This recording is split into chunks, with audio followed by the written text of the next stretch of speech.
अध्यक्ष जी, आपने गोली में और सोरम में पंचायत की है, क्या था पूरा मामला? ये तो गांवों में सभी जगह जो है एक पूरी रूटीन का, क्योंकि जो है ये पार्टी के हिसाब से, टोलियों के हिसाब से जो है आंदोलन चलेंगे। दिनचर्या के रूप में किसान ने ये आंदोलन अपना भी लिया है कि अपने खेत पे भी, अपने घर पे भी और अपने आंदोलन पे भी नजर रखनी। तो एक पूरी प्लानिंग किस तरीके को कौन कौन जाएगा, किस तरीके से रहन सहन होगा, क्योंकि टेंट जो है वो बहुत नुकसान टेंटों का हुआ इन तूफानों में।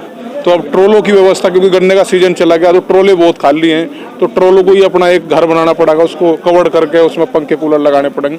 तो वो सारी चीज़ की व्यवस्था है। खाद्य सामग्री की व्यवस्था है, क्योंकि बहुत गाँवों से बहुत ज़्यादा सामग्रियाँ पहुँच रही, तो उनको जो है वो रोक के कि गाँव में ही आप उसको रखें, उस धन को इकट्ठा करके गाँव में रखें, वो बताते रहेंगे। वो एक पूरी दिनचर्या है पंचायत का, कोई ऐसा वो नहीं है कि भाई, क्योंकि कानून सब समझ गए कि कानून क्या है, क्या देश की सरकार करना चाह रही। क्या लगता है आपको, कृषि कानून के जो है वापस लेगी सरकार? लेने पड़ेंगे और लेंगे नहीं। 6 महीने हो गए आंदोलन। कोई बात नहीं, अब तो ठीक है, अब तो बता दिया कि दिनचर्या का हिस्सा बन गया ये आंदोलन, और चलना चाहिए। लड़ाई जितनी लंबी होगी उतनी ही ठीक है। अध्यक्ष जी, आप प्रदेश का दौरा कर रहे हैं, क्या है पूरा मामला? ना जी, दौरा तो नहीं कर रहा भाई, दौरा बिल्कुल नहीं कर रहा। मैं तो यहाँ सोरम में आया था, सर्वखाप पंचायत के चौपाल के आगोश में आया था, प्रणाम करने आया था। अब तो दौरा करने की ज़रूरत नहीं है। जितना ये सरकार हठधर्मी दिखाएगी, जितना सरकार ये नादिरशाही दिखाएगी, इस हिंदुस्तान का किसान उतना ही जागरूक होकर के दिल्ली की तरफ पलायन करेगा। जो काम हम बरसों में नहीं कर पाए, वो इस सरकार की हठधर्मी ने कुछ ही दिनों में कर दिया। जन जन तक ये आंदोलन पहुंच गया, लोग कानून के नुकसान फ़ायदे सीख गए, जान गए, और वो तैयार होकर दिल्ली के लिए कूच है। तो बहुत बहुत आभार है इस क्षेत्र का, और इसीलिए हमें प्रणाम करने आया था इस धरती। आपने भी 2022 का भी जिक्र कहा है, क्या है वो?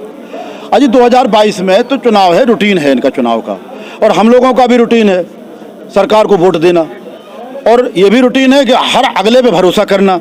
लेकिन एक आंदोलन विशेष ये हुआ है, इस आंदोलन ने तय कर दिया कि धर्म खत्म हो गया किसानी की राजनीति में, जाति खत्म हो गई, क्षेत्र खत्म हो गया, वर्ग खत्म हो गया।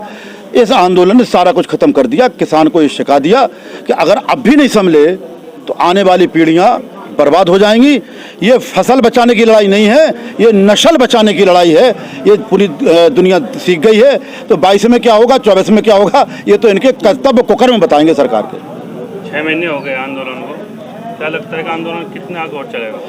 हम तो चाहते हैं कि आंदोलन चलता रहे, क्योंकि इससे किसानों में जागरूकता आ रही है, बड़ी मजबूती आ रही है। और आंदोलन तो तब भाई सरकार बताएगी, मोदी जी बताएंगे आंदोलन कब तक चलवाना चाहते। जब तक उनकी इच्छा होगी पीछे नहीं हटेंगे। इंडिया प्लस न्यूज, सिर्फ वही जो सही।